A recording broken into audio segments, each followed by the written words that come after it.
রাব্বুল আলামিন বিশ্বের সকল মানুষের দুনিয়ায় কল্যাণ এবং আখিরাতে মুক্তির জন্য, সমাজ এবং রাষ্ট্র পরিচালনার জন্য কল্যাণকর এবং পরিপূর্ণ একমাত্র সংবিধান হিসেবে নাজিল করছে। আল কোরআন সমাজ এবং রাষ্ট্রে প্রতিষ্ঠিত না থাকার কারণে জাতীয় জীবনে এত সমস্যা। তাই আমরা জাতির মানুষকে গণতন্ত্রের ভিত্তিতে রচিত আল কোরআন বিরোধী সংবিধান সহ আরও আল কোরআন বিরোধী যত সংবিধান আছে এগুলি ত্যাগ করে আল কোরআনকে সংবিধান গ্রহণ করার, আল কোরআনের আনুগত্য স্বীকার করার এবং আল কোরআনের ভিত্তিতে নেতৃত্ব দানকারী নেতা আল্লাহ রসুল সাল্লাল্লাহু আলাইহি ওয়াসাল্লামের শর্তহীন নেতৃত্বের আনুগত্য গ্রহণ করে আমরা ইমানদার মুসলিমদের একটি সমাজ গঠন করার জন্য শান্তিপূর্ণ কর্মসূচি চালিয়ে যাচ্ছি ইসলামী সমাজের আমির হযরত সৈয়দ হুমায়ুন কবির সাহেবের নেতৃত্বে। তো আমাদের ঘোষিত কর্মসূচির অংশ হিসেবেই আমরা রাজধানী ঢাকা সহ সারা দেশেই এই কাজ করে যাচ্ছি। এরই ধারাবাহিকতা আমি ইসলামী সমাজের চট্টগ্রাম বিভাগীয় অঞ্চল 1-এর বিভাগীয় দায়িত্বশীল জনাব বিশিষ্ট আলেমীদ্বীন নুরুদ্দিন সাহেব, উনি সিলেট বিভাগের দায়িত্বশীল, এবং আমাদের এই ময়মনসিংহ বিভাগের সহকারী দায়িত্বশীল জনাব গুলজার আহমেদ সাহেব, আমাদের এই তিনজনের একটা টিম আমরা এই বিভাগে সফর করতেছি।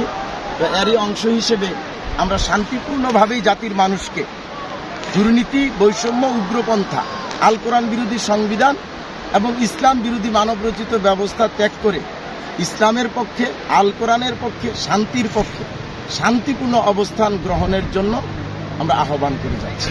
ধন্যবাদ। আমি আরেকটা বিষয় আপনার কাছে প্রশ্ন করতে যাচ্ছি। আপনার যে ইসলাম সমাজ প্রতিষ্ঠায় এখানে দেখলাম আল্লাহর সার্বভৌমত্বের ভিত্তিতেই তারই আইন বিধানের প্রতিনিধিত্বকারী আপনাদের যে হুমায়ুন কবির সাহেব, উনি আমিন ইসলামী সমাজ। ইসলামী সমাজ যে আপনাদের যে অর্গানাইজেশন, আপনারা যে ইসলাম বছরে কাজ করতেছেন, ওটা কি বাংলাদেশ সরকারের কোনো রাজনৈতিক পলিটিক্যাল সংগঠনের অন্তর্ভুক্ত বা নিবন্ধন প্রাপ্ত কি? আমরা নিবন্ধিত কোনো দল না, কারণ নিবন্ধন করার শর্ত হলো যদি কোনো দল নির্বাচনে অংশগ্রহণ করতে চায়। আসলে নির্বাচনে অংশগ্রহণ না করেও রাজনৈতিক দল হওয়া যায় মানুষের কল্যাণের জন্য, মানুষের সমস্যার সমাধান করার জন্য, সমাজের শান্তি প্রতিষ্ঠার জন্য যারাই নিয়মতান্ত্রিক পন্থায় দায়িত্ব পালন করবে তারাই রাজনৈতিক সংগঠন। বর্তমান প্রেক্ষাপটে বাংলাদেশ সরকার এখন অন্তিম সরকার, এই মুহূর্তে আগামী ফেব্রুয়ারি মাসে বাংলাদেশে নির্বাচন অনুষ্ঠিত হবে।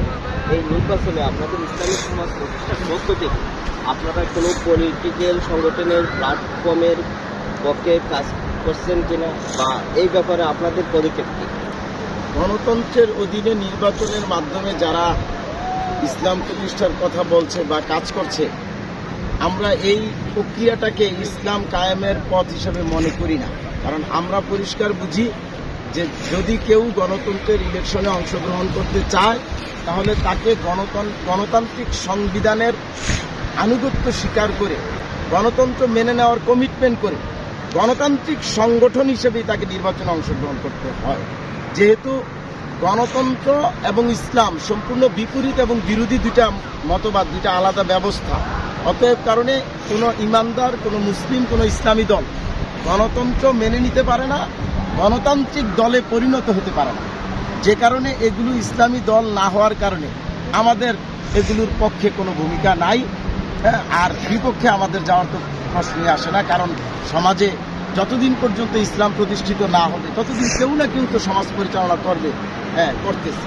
আরেকটা বিষয় আপনারা বললেন যে গণতান্ত্রিকভাবে রাষ্ট্র পরিচালিত হয়, গণতান্ত্রিকভাবে ইলেকশন হবে, রাইট? বাংলাদেশ হচ্ছে গণতান্ত্রিক রাষ্ট্র।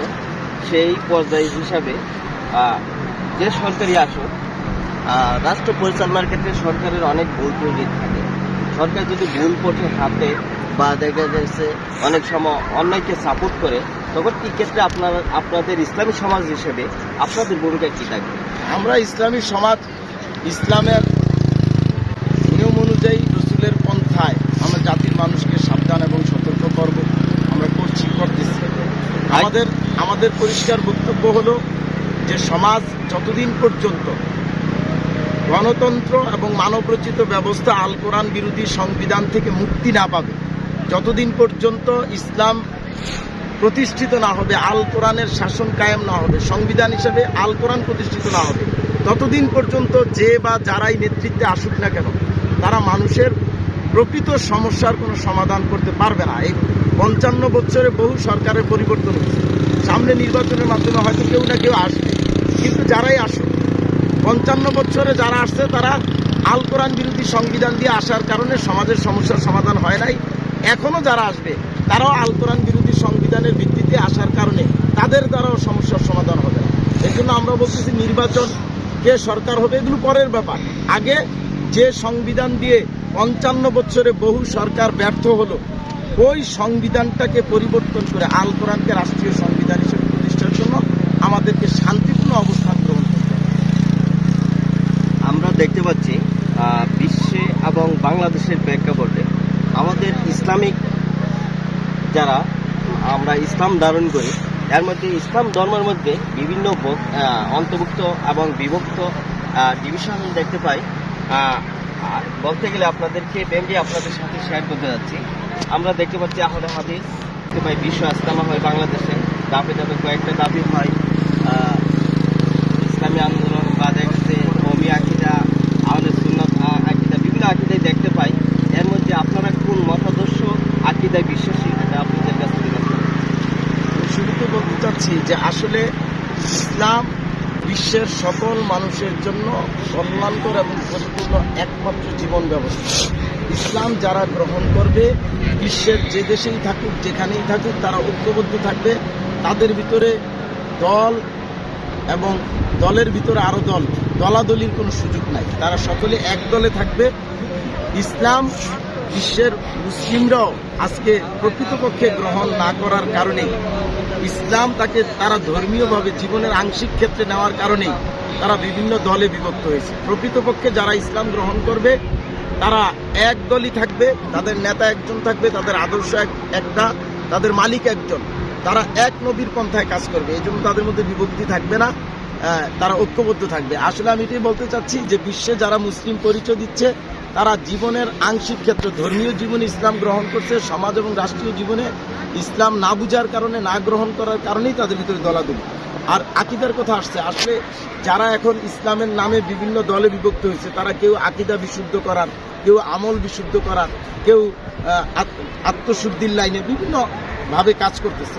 ওনাদের কাজগুলো ইসলামের এক একটা পার্ট, কিন্তু যারা প্রকৃতপক্ষে ইসলাম গ্রহণ করবে তারা এই ইসলামের সবগুলো পার্ট নিয়েই কমপ্লিট ইসলাম গ্রহণ করবে। আর কমপ্লিট ইসলাম যারা গ্রহণ করবে তারা সার্বভৌমত্ব একমাত্র আল্লাহ, এই পয়েন্টটা গ্রহণ করবে, সার্বভৌমত্ব মানুষের গ্রহণ করবে না। তাহলে আজকে যারা ইসলাম গ্রহণকারী দাবি করে বিভিন্ন দলে বিভক্ত, তারা সমাজ এবং রাষ্ট্রীয় জীবনে মানুষের সার্বভৌমত্বের অধীনে থাকার কারণেই মূলত এত দলে কি হয়েছে, বিভক্তি হয়েছে। আমরা কোরআন এবং সুন্নাহর আকীদাই লালন করি, আমরা রসুল সাল্লাল্লাহু আলাইহি সাল্লামের আদর্শ ধারণ করি। একজাক্টলি আল্লাহ রসুল সাল্লাল্লাহু আলাইহি সাল্লাম যে ইসলাম আল্লাহর পক্ষ থেকে লাভ করেছেন, জাতির মানুষের কাছে পেশ করছেন, সেই ইসলামই আমরা ধারণ করি। ধন্যবাদ আপনাদের। ধন্যবাদ আপনাকে। সবাই ভালো থাকবেন, দোয়া করবেন আমার জন্য, আপনাদের জন্য দোয়া। ঠিক আছে, ঠিক আছে, আপনারা আপনাদের কাজ চালিয়ে যান।